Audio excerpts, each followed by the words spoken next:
biraz hastayım. Havalara biraz aldanmışım. Birden havalar güzel olunca ince giyinmişim. Sesimden de anlaşıldığı gibi yüzümde biraz solgun, o yüzden kusura bakmayın.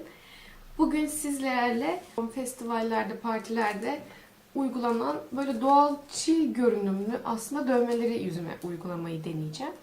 Bunu AliExpress'ten aldım.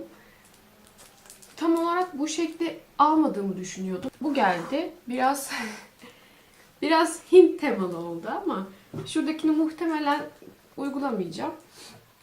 Bunlar biraz kalıcı. Yani bir gün boyunca yüzünüzde durabiliyor. Neyle çıkarmamız gerekiyor?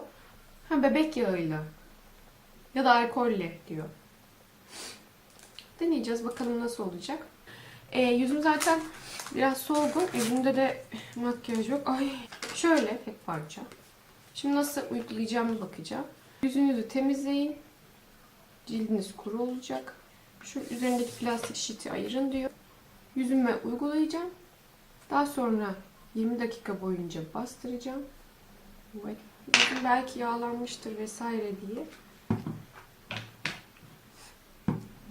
Yine de yüzümü ben siliyorum.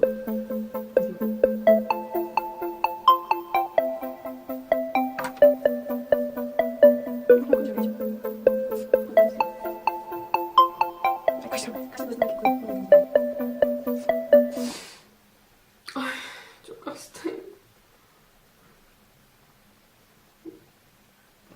Kahvem de soğumuş. Şu burnumun kenarları çatladı. Dudaklarım da çatladı. O yüzden biraz bugün bu haldeyim. Tamam, yüzüm şu an gerçekten kuru. Heyecanla şimdi üzerindeki jiletini çıkarın diyor. Jiletini çıkarıyorum. Şimdi ben gözün üstündeki kısımları kestim. Ve sadece gözümün altına uygulayacaklarım kaldı. Şöyle alıyorum. Böyle bastıracağım.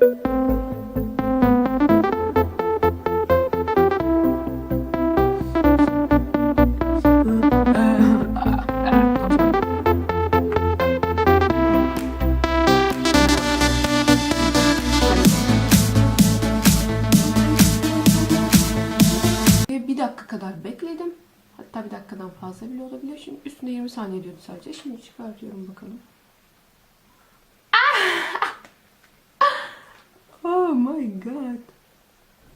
Şu olmamış.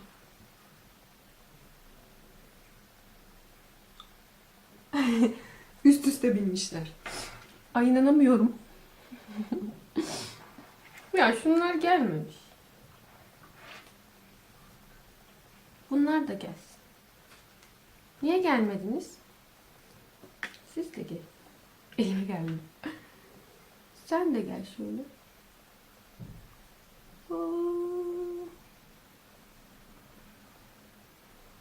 Ah, geldi. Böyle daha güzel tek tek yapmak.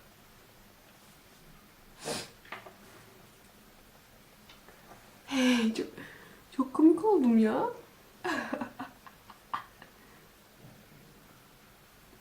Şu an hastayım. Böyle tek tek yapınca çok daha şahane mi oluyor?